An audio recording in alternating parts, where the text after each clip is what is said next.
Bom, pessoal, terminando agora aqui nossa leiturazinha de Gênesis, tá? Lembrando que isso aqui é só uma leitura que eu faço do texto, né? Pincelando alguns detalhes que eu acho interessante. Portanto, quem estiver gostando já dá um like aí no vídeo, tá? Ajuda a aumentar a atividade, alcance, essas coisas. Então vamos lá, agora nós temos a saga de Efraim e Manassés, né? Aqui no versículo 5 diz assim, ó: agora, pois, aqui já é Jacó falando bem velhinho, né? Israel: os teus 2 filhos que te nasceram na terra do Egito, antes que eu viesse a ti no Egito, são meus. Efraim e Manassés serão meus, como Ruben e Simeão. Então, beleza, quer dizer que ele gosta tanto dos netos, né, do José do Egito, que ele falou: seus 2 filhos serão como meus filhos, né, serão meus filhos. Apesar dele já estar no fim da vida, mas é uma forma carinhosa, né, de dizer, tá? Israel viu os filhos de José, aqui já no capítulo seguinte, ó, no capítulo 48, e disse: quem são esses? Peraí, por que ele está perguntando quem são esses, se aqui ele já conhecia os 2 meninos e falou que eles seriam deles? Então ficou meio confuso isso daqui, né? No versículo 5 ele fala: os seus filhos serão meus. Aí quando chega no versículo 8, que os meninos vão lá perante ele já não conhece eles. Quem são esses? E José disse a seu pai: esses são meus filhos, pai, que Deus tem me dado aqui. E ele disse: peço-te, traze-mos aqui para que os abençoes. Aí o autor tenta dar... Aqui no versículo, no capítulo anterior, tinha dito o seguinte, ó: e Jacó viveu na terra do Egito 17 anos, de sorte que os dias de Jacó, os anos de sua vida, foram 147. Então ele estava 17 anos lá no Egito, já tinha visto o filho dele, e ele não conhecia ainda os netos dele, o Efraim e Manassés. Meio estranho, né? Aí o autor tenta justificar, dando a entender que Jacó estava cego. Ó: os olhos de Israel, porém, estavam carregados de velhice, já não podia ver, e fê-los chegar a ele, e beijou-os e abraçou-os. E Israel disse a José: eu não cuidara ver o teu rosto, e eis que Deus me fez ver também a tua descendência. Primeiro, se ele estava cego, por que ele pergunta aqui, ó, quem são esses? Quer dizer que ele estava vendo alguma coisa. Então, já fica meio confuso aí. E aqui ele conclui dizendo assim, ó: eu não cuidara ver o teu rosto, quer dizer que ele viu o rosto de José vivo. E eis que Deus me fez ver também a tua descendência. Então como é que ele estava cego e estava vendo a descendência? Será que é só uma linguagem abstrata? Meio confuso, né, isso daí. Mas, enfim. Aí quando ele vai abençoar os meninos, ele inverte a mão de um para o outro, do primogênito para o outro.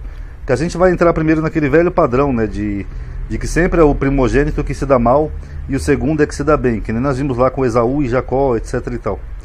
Aí ele faz assim, ó: mas Israel estendeu a sua mão direita e pôs sobre a cabeça de Efraim, que era o menor, e a sua esquerda sobre a cabeça de Manassés, dirigindo as suas mãos propositalmente. Aqui, ó, o velho fez de propósito, ele trocou as mãos, não obstante Manassés ser o primogênito. Então ele inverteu as mãos, tipo o Mouro jogando fliperama, assim, ó, com as mãos cruzadas. Ele pôs a mão direita no menor e a mão esquerda no maior, tá? Mais ou menos assim que ele fez. Aí José vai avisar ele, fala: olha, pai, vendo, pois, José que seu pai punha sua mão direita sobre a cabeça de Efraim, foi mal aos seus olhos, e tomou a mão de seu pai para transpor para a cabeça de Efraim a cabeça de Manassés. Aí José fez certo, falou: não, o velho está cego, eu vou mudar aqui a mão dele porque ele está fazendo errado. E José disse a seu pai: não assim, meu pai, porque este é o primogênito, põe a tua mão direita sobre a sua cabeça. Mas seu pai recusou e disse: eu sei, meu filho, eu sei. Ou seja, se ele sabe que aquele é o primogênito e ele trocou as mãos de propósito, então ele não estava cego. Ele conseguiu ver qual que era o Efraim e qual que era o Manassés. E se ele não estava cego e ele conseguia ver, que ele fez aqui, ó, propositalmente, como é que ele não conhecia esses 2 quando eles apareceram para ele? Sendo que ele já estava ali no Egito há 17 anos. E aí, alguma explicação? Mas aí ele fala claramente: eu sei, meu filho, eu sei. Também ele será um povo, e também ele será grande. Contudo, seu irmão menor será maior que ele, e a sua descendência será uma multidão de nações. Depois disse Israel a José: eis que eu morro, mas Deus será convosco, e vos fará tornar a terra de vossos pais.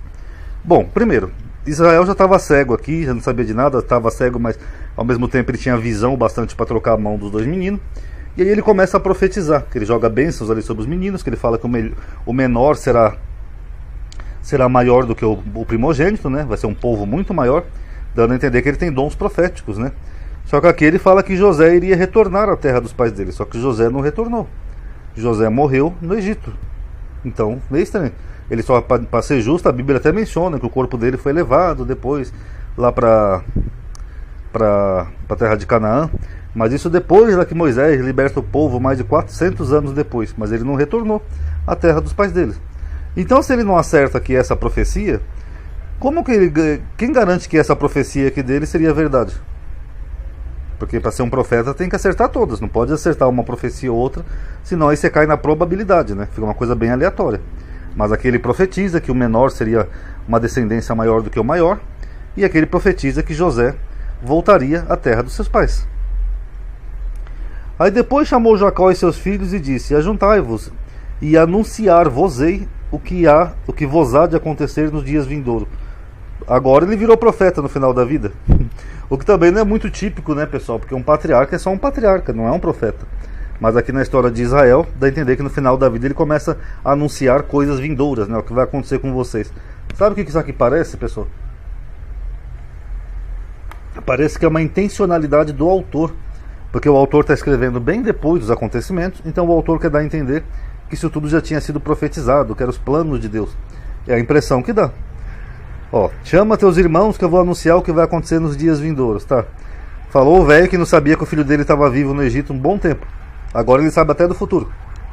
Sei. E José ordenou aos seus servos, os médicos, que embalsamassem a seu pai.